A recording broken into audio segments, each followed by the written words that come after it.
नमस्कार। पिछली वीडियो को आप ज़रूर देखिएगा।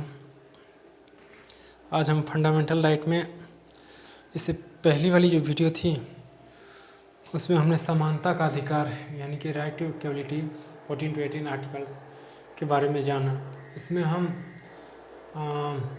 राइट टू फ्रीडम आर्टिकल्स 19 और 22 के बारे में जानेंगे, और उसके बाद एक और आ जाएगा राइट टू अगेंस्ट एक्सप्लॉयटेशन यानी कि शोषण के विरुद्ध अधिकार 23-24 से 23 से 24, इसको भी हम जान लेंगे।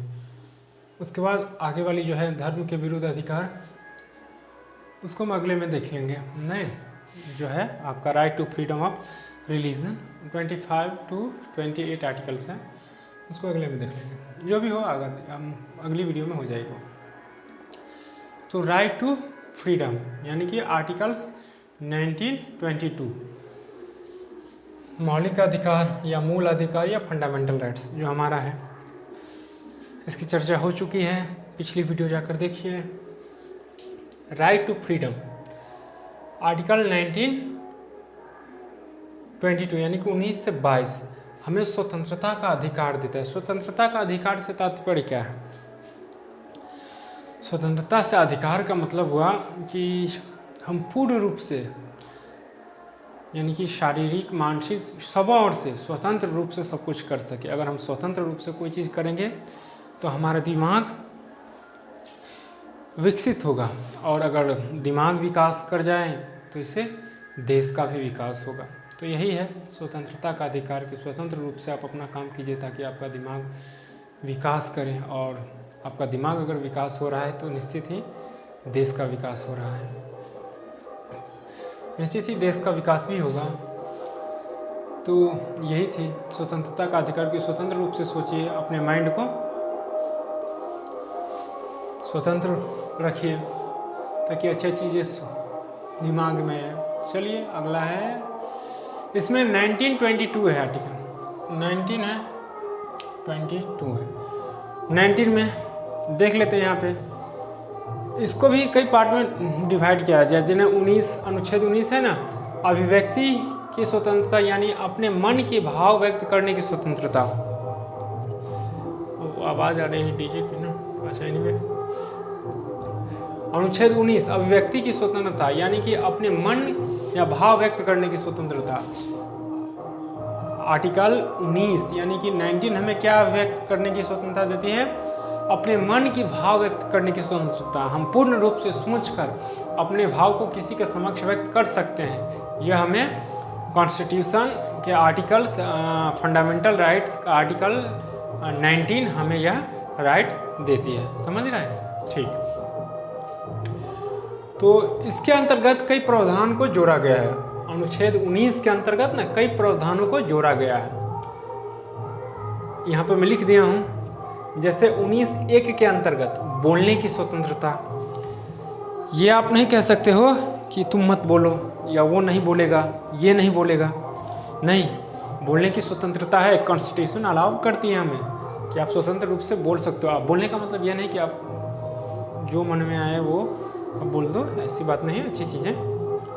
दूसरी है 19(2) के अंतर्गत आएगा शांतिपूर्ण तरीके से एकत्रित होने की स्वतंत्रता। यानी कि कोई हमें कुछ करना है सरकार के अगेंस्ट या किसी के विरुद्ध कुछ करना है तो हम एक जगह एकत्रित हो सकते हैं, लेकिन ये सारी चीज़ें आप नॉन वायलेंस वे से करिएगा। मतलब क्या बोलते हैं उसको हिंदी में, मतलब हिंसा ना हो। नहीं, हिंसा ना हो, अहिंसा मतलब अहिंसा बन के अहिंसा पूर्वक करिएगा। जो गांधी जी का बड़ा ही अहिंसा परमो धर्म है, तो अहिंसा पूर्वक जो भी चीज़ कीजिएगा अहिंसा पूर्वक कीजिएगा, नॉन वायलेंस वे से। अगर वायलेंस कीजिएगा तो फिर लाठीचार्ज हो जाएगी। तो कह रहा है कि शांतिपूर्ण तरीक़ा से जो करना है आप कीजिए स्वतंत्रता के लिए अपनी। सभा समूह बनाना, सभा समूह बनाइए, एक सभा बनाइए, लेकिन याद रखिए कि उसमें किसी तरह की कोई ऐसी बात ना हो जो देश के खिलाफ हो, नहीं लोगों के खिलाफ हो, तो वो भी आप कर सकते हो, उसका अधिकार है। लेकिन ये सारी चीज़ें आप नॉन वायलेंस वे से, मतलब अहिंसा तरीके से, जिसमें हिंसा ना हो, नहीं मार झगड़ा ना हो, किसी का कोई नुकसान ना हो, उस तरीके से कर सकते हो आप। भारत में आवागमन, आप भारत के किसी राज्य में आप जा सकते हो, आ सकते हो, इसका अलावा हमें कॉन्स्टिट्यूशन देती है। ये नहीं कि गुजराती है, मराठी है, बिहारी है तो ये यहाँ क्या कर रहा है, ये मेरे राज्य में क्या कर रहा है, ऐसा नहीं है। कॉन्स्टिट्यूशन हमें अलाउ करती है, इसीलिए तो कहा गया है कि आप एक बार कॉन्स्टिट्यूशन को ज़रूर पढ़िए।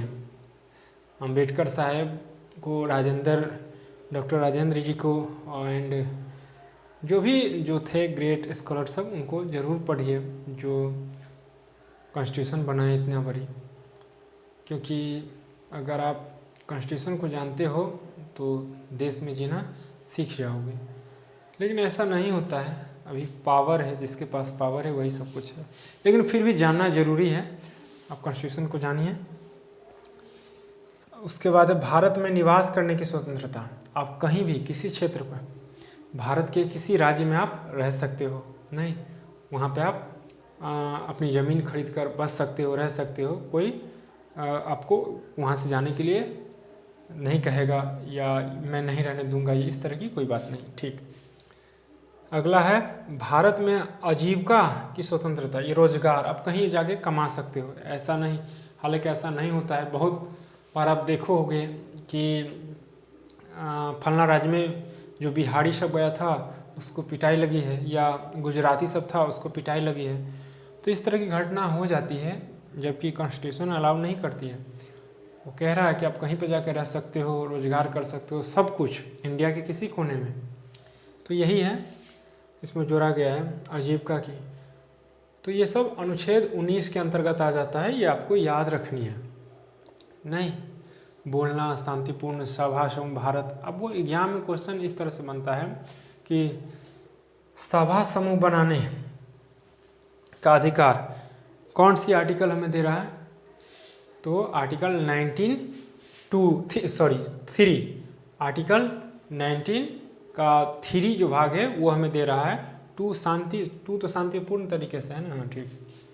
तो इस तरह से क्वेश्चन बनते हैं। आगमन, यानी कि भारत में आप कहीं भी जा सकते हो, आ सकते हो, कौन से आर्टिकल्स के तहत, फंडामेंटल राइट्स के तहत, तो हमें 19(4) के अंतर्गत, यानी कि 19(4) के अंतर्गत, आर्टिकल 19 के 4 के अंतर्गत हमें भारत में निवास करने की स्वतंत्रता है। नहीं भारत में आवागमन की स्वतंत्रता है, कहीं पर रहने की स्वतंत्रता, तो 19(5) के अंतर्गत। तो इस तरह से क्वेश्चन बनते हैं, आप समझ सकते हो। अगला है रोजगार कहीं पर कर सकते, अनुच्छेद 22 देख लेते, 20 अनुच्छेद 20 जो है 20, अपराध के 2 सीधी संबंध में संरक्षण। जो अपराधी होता है ना, वो अपनी बात कह सकता है, अपनी सुरक्षा के लिए कुछ कर सकता है। क्या क्या कर सकता है, आर्टिकल 20 यानी कि 20 हमें अपराध के 2 सीधी संबंध में संरक्षण के लिए कुछ प्रावधान देते हैं। नहीं, वो क्या है कि उसे उसी समय के कानून से सजा, यानी कि मान लो कोई चोर है या डाकू है, कोई मर्डर कर दिया है, तो उस समय जो कानून बना है ना, उसी के अनुसार उसे सज़ा मिलेगी। जैसे 2015 में वो कोई मर्डर कर दिया, कुछ कर दिया, उसे उम्र कैद की सज़ा हो गई या 30 साल की सज़ा हो गई। और फिर एक नया संशोधन हो गया और नई कानून 2018 में आ गया कि नहीं, अगर डकैती करता है या मर्डर करता है तो उसकी सज़ा 20 वर्ष रहेगी। तो उस समय जो पकड़ा जाएगा तो उसी कानून के अनुसार उसको सज़ा मिलेगी 20 वर्ष की। और वो पहले अगर जो कानून बना है, जैसे कोई 2015 में पकड़ा है और नियम है चोरी किया, इसे 5 साल की सज़ा मिलेगी, तो 2015 में पकड़ाया तो उसे 5 साल की सज़ा मिलेगी। और वही फिर 2020 में पकड़ाया और एक नया संशोधन बन के बना नहीं कि चोरी जो किया रहेगा उसे 2.5 साल की सज़ा होगी, तो उसे उस कानून के अनुसार 2.5 साल ही की सज़ा होगी। ठीक है, समय के अनुसार गवाही देने के लिए जोड़ देना। आप नहीं कह सकते हो कि रे तू चोरी किया है तो कबूल करो, नहीं, उस पर मतलब ज़बरदस्ती जो होता है ना, जबरन, आप नहीं उसको दबा सकते हो। तुम बोलना है तुमको कि मैंने मर्डर किया है, ये क्या, नहीं, ऐसा नहीं है, कॉन्स्टिट्यूशन अलाउ नहीं करती है। कौन से आर्टिकल्स, 22 अनुच्छेद 20 के 2 के तहत गवाही देने के लिए आप जोर उस पर जबरन नहीं कर सकते हो। एक अपराध के लिए सजा एक ही बार, या कहीं से कोई दूसरा गवाही के लिए भी कि आप झूठी गवाही दे दो, कुछ नथिंग, ये सब कुछ नहीं। अगला है एक अपराध के लिए सजा एक ही बार, मतलब एक कोई चोरी करके ले आया तो उसे आप एक ही बार सजा दे सकते हो, 4 साल 5 साल की, दे सकते हो, है ना। अब बार बार उसी को पकड़ कर नहीं कि चल चल, ऐसा नहीं है। तो एक अपराध के लिए सजा एक ही बार। अब आते हैं 20 के बाद अनुच्छेद 21 आर्टिकल 21, प्राण एवं दैहिक स्वतंत्रता जीवन का अधिकार, यानी कि प्राण एवं दैहिक स्वतंत्रता, जिसे जीवन का अधिकार भी कहते हैं। प्राण मतलब हम स्वतंत्र रूप से घूम सकते हैं, स्वतंत्र रूप से वायु में सांस ले सकते हैं, सब कुछ स्वतंत्र रूप से कर सकते हैं, नहीं, ये हमारा जीवन का अधिकार है। तो इस तरह का। उसके बाद है, इसी में आ गया है, इसको बांध के 21A के तहत, प्रारंभ में ये नहीं था, अनुच्छेद 21A ये प्रारंभ में नहीं जोड़ा गया था, लेकिन 86वें संविधान संशोधन 2002 द्वारा, याद रखनी है, 21A प्रारंभ में नहीं था, लेकिन 86वें संविधान संशोधन 2002 के तहत इन्हें जोड़ा गया है। और इसमें कहा गया है कि 6 से 14 वर्ष के बच्चे को अनिवार्य रूप से, 6 से 14 वर्ष के बच्चे को अनिवार्य रूप से और निःशुल्क रूप से शिक्षा देनी है। 6 से 14 वर्ष के बच्चे को अनिवार्य और निःशुल्क शिक्षा देनी है। ये अनुच्छेद 21 के ए के तहत कहा गया, जो कि पूर्व में नहीं था, लेकिन 86वें संशोधन 2002 में जोड़ दिया गया। अगला है अनुच्छेद 22, यानी कि लास्ट 19 से 20 हो गया आपका, 21 भी हो गया, अब 22 क्या कह रहा है कि गिरफ्तारी के संरक्षण, यानी कि जो हथकड़ी लगाते हैं ना थानेदार, डायरेक्ट आके आप नहीं लगा सकते किसी को, तो वही कह रहा है गिरफ्तारी के संरक्षण। अनुच्छेद हमें 22 अपनी सुरक्षा गिरफ्तारी के संबंध में बता रही है नंबर 1 में कि कारण पूछने का अधिकार। अगर कोई आपसे डायरेक्टली कोई इंस्पेक्टर आके अगर गिरफ्तार कर रहा है तो उससे आपका अधिकार है, फंडामेंटल राइट कह रही है कि 21 आर्टिकल 22 के तहत आप पूछ सकते हो उसे कि मुझे किस जुर्म में गिरफ्तार किया जा रहा है या क्यों गिरफ्तार कर रहे हो, ये आप पूछ सकते हो, ये इतना अधिकार बनता है। उसके बाद अगर गिरफ्तार कर भी लेता है तो 24 घंटा के अंदर, आप सुने भी होंगे, जानते भी होंगे, 24 घंटा के अंदर जो नज़दीकी मजिस्ट्रेट होते हैं ना, न्यायाधीश, वहाँ पर पेश करना रहता है 24 घंटे के अंदर में। हाँ, उसमें अगर वाहन से जा रहा है तो उसका डिस्टेंस शायद समय में उसमें की गणना नहीं होती है, बट 24 घंटे के अंदर उसको पेश करना रहता है अगर गिरफ्तार कर लिए तो।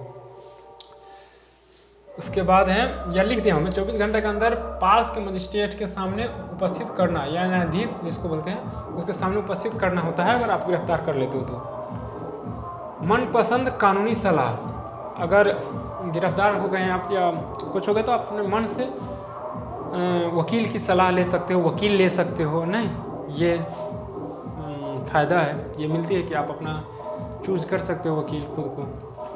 अब ये भी कर लिया है, इसमें 2 ही आर्टिकल से, राइट टू अगेंस्ट ऑफ एक्सप्लॉयटेशंस, यानी कि शोषण के विरुद्ध अधिकार, इसमें 23-24 आर्टिकल से। तो 23 में बोला जा रहा है, यहाँ पे मैं कर दिया हूँ ऐसे करके, 23 में कहा जा रहा है कि मानव व्यापार, जबरन श्रम, बंधुओं मजदूरी आप नहीं करा सकते हो। आर्टिकल क्या है 23 से 24, शोषण के विरुद्ध का एक्सप्लॉयटेशंस, यानी कि अगर 23 के तहत, अगर आप आर्टिकल 23 के तहत अगर आप ज़बरदस्ती किसी से काम करवा रहे हो, जबरन कुछ करवा रहे हो, तो आप पे मुकदमा दर्ज करवाई जाएगी। नहीं हो सकती है मुकदमा दर्ज, क्योंकि आप जबरन नहीं कर सकते। आर्टिकल 23 कह रहा है।